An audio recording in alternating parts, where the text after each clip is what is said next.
গোলাঘাট জিলা আয়ুক্ত কাৰ্যালয়ৰ সন্মুখত ৩ ঘণ্টিয়া অৱস্থান ধৰ্মঘট AJYCPৰ আন্তঃৰাজ্যিক পাৰপত্ৰৰ প্ৰৱৰ্তন আৰু কা আইনৰ অধীনত ৰাজ্য চৰকাৰে 2014 আৰু 14 চনৰ 31 ডিচেম্বৰৰ পূৰ্বে অহা অমুছলমান লোকৰ বিৰুদ্ধে থকা বিদেশী গোচৰ প্ৰত্যাহাৰ কৰি নাগৰিকত্ব প্ৰদান কৰিবলৈ নিদিয়াৰ বিৰুদ্ধে এতিয়া প্ৰতিবাদ কৰিছে AJYCPয়ে বিভিন্ন স্লোগানেৰে উত্তাল কৰি তুলিলে প্ৰতিবাদস্থলী মহানগৰীৰ শিলপুখুৰীতো প্ৰতিবাদী কাৰ্যসূচী সংগঠনটোৰ আৰু শীঘ্ৰেই আন্তঃৰাজ্যিক পাৰপত্ৰ প্ৰৱৰ্তনৰ দাবী তুলিলে সংগঠনটোৱে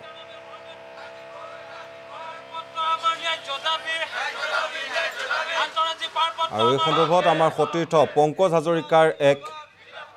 প্ৰতিবেদন আপোনালোকলৈ আগবঢ়াইছো জাতীয়তাবাদী যুৱ ছাত্ৰ পৰিষদে প্ৰতিবাদী কাৰ্যসূচী ৰূপায়ণ কৰিছে অৱস্থান ধৰ্মঘট কাৰ্যসূচী ৰূপায়ণ কৰিছে কেইবাটাও দাবীৰ সন্দৰ্ভত গোলাঘাট জিলা আয়ুক্তৰ কাৰ্যালয়ৰ সন্মুখত মই প্ৰথমে পৰিৱেশটো এই মুহূৰ্তত দেখুৱাইছোঁ তেওঁলোকে যে আন্তঃৰাজ্যিক পাৰপত্ৰ ব্যৱস্থা প্ৰদানকে ধৰি কেইবাটাও দাবীত আচলতে এনেধৰণে প্ৰতিবাদী কাৰ্যসূচী ৰূপায়ণ কৰিছে এই 3 ঘণ্টীয়া যি অৱস্থান ধৰ্মঘট কাৰ্যসূচী ৰূপায়ণ কৰিছে সংগঠনটো আমি পৰিৱেশটো এই মুহূৰ্তত পোনপটীয়াভাৱে দেখুৱাইছোঁ আৰু তেওঁলোকৰ লগত আমি কথা পাতিবলৈ আমি চেষ্টা কৰিম দেখুৱাইছোঁ যে এনেধৰণে আচলতে 3 ঘণ্টীয়া যি অৱস্থান কেইবাটাও দাবীত তেওঁলোকে এই অৱস্থান ধৰ্মঘট কাৰ্যসূচী ৰূপায়ণ কৰিছে আমি কথা পাতিম তেওঁলোকৰ বিষয়ববী আছে জিলা সম্পাদক আছে আমি কি ক'ব আজি প্ৰতিবাদী কাৰ্যসূচী ৰূপায়ণ হয় অসম জাতীয়তাবাদী যুৱ ছাত্ৰ পৰিষদ কেন্দ্ৰীয় সমিতিৰ আহ্বান মৰ্মে আমি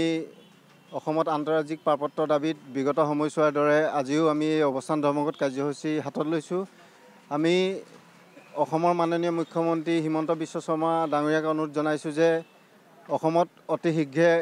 ইনাৰ লাইন পাৰ্মিট তথা আন্তঃৰাজ্যিক পাৰপত্ৰ ব্যৱস্থা প্ৰৱৰ্তন কৰক আৰু কা আইনৰ অধীনত 2014 চনৰ 31 ডিচেম্বৰৰ পূৰ্বে অসমলৈ অহা যি অমুছলমান হিন্দু বাংলাদেশী বুলিয়ে ক'বলৈ যাব লাগিব এই হিন্দু বাংলাদেশীসকলক যি ৰক্ষণাবেক্ষণৰ চেষ্টা কৰি জিলাসমূহৰ জ্যেষ্ঠ আৰক্ষী অধীক্ষকেই হওক বা জিলা আয়ুক্ত বিষয়ালে যি নিৰ্দেশ প্ৰেৰণ কৰিছে এই নিৰ্দেশ প্ৰেৰণৰ প্ৰত্যাহাৰৰ প্ৰতিবাদত আমি অসম জাতীয়তাবাদী যুৱ ছাত্ৰ পৰিষদ গোলাঘাট জিলা সমিতি আজি 3 ঘণ্টীয়া অৱস্থান ধৰ্মঘট কাৰ্যসূচী হাতত লৈছোঁ আমাৰ লগত কেন্দ্ৰীয় সমিতিৰ বিষয়ববী আছে আমি প্ৰথমে জানিম কি ক'ব প্ৰথম কথা হ'ল যে অসমৰ মাননীয় মুখ্যমন্ত্ৰী হিমন্ত বিশ্ব শৰ্মা ডাঙৰীয়াক আজি সামাজিক মাধ্যমতে হওক বিভিন্ন ক্ষেত্ৰত প্ৰচাৰ হৈ আছে যে এজন দক্ষ মুখ্যমন্ত্ৰী গতিকে দক্ষ মুখ্যমন্ত্ৰীজনলৈ আমাৰ এটা প্ৰশ্ন যে অসমত আন্তঃৰাজ্যিক পাৰপত্ৰ ব্যৱস্থা প্ৰৱৰ্তন কৰাটো তেখেতে কিছু ভূমিকা গ্ৰহণ কৰিব লাগিছিল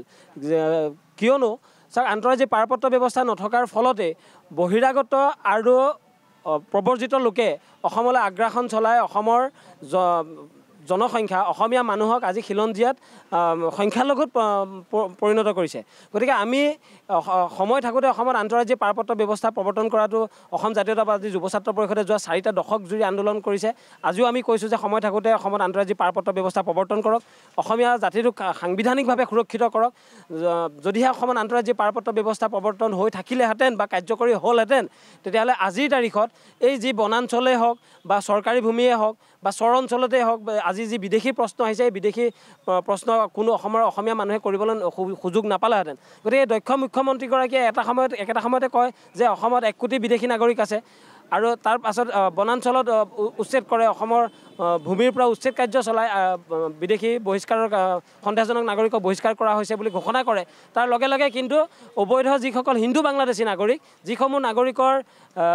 বিদেশী ন্যায়াধিকৰণত গোচৰ আছে সেইসকলক আকৌ সেই গোচৰ প্ৰত্যাহাৰ কৰিবৰ কাৰণে জিলা আয়ুক্ত আৰু জ্যেষ্ঠ আৰক্ষী অধীক্ষকলে তেখেতে নিৰ্দেশনা প্ৰেৰণ কৰে গতিকে এইটো অত্যন্ত দুৰ্ভাগ্যজনক কথা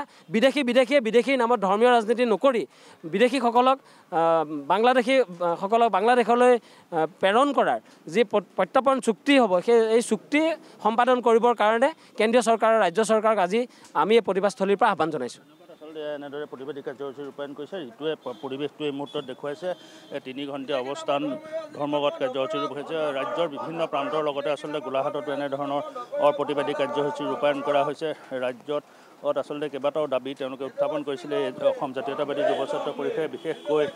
যি আন্তঃৰাজ্যিক পাৰপত্ৰ ব্যৱস্থা এই ব্যৱস্থা প্ৰৱৰ্তনৰ দাবীত তেওঁলোকে এনেধৰণে দীৰ্ঘদিন ধৰি আচলতে দাবী উত্থাপন কৰি আহিছিলে তাৰ পাছত এনেধৰণে প্ৰতিবাদী কাৰ্যসূচী ৰূপায়ণ কৰিছে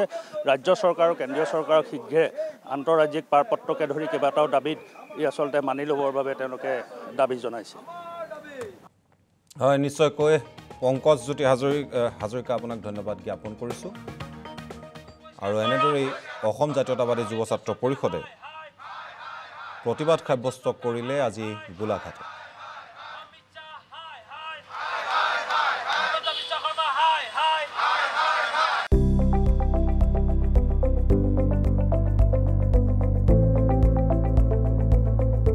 NB নিউজ সহজ সৰল ভাষাত নৱভাৰতৰ কথা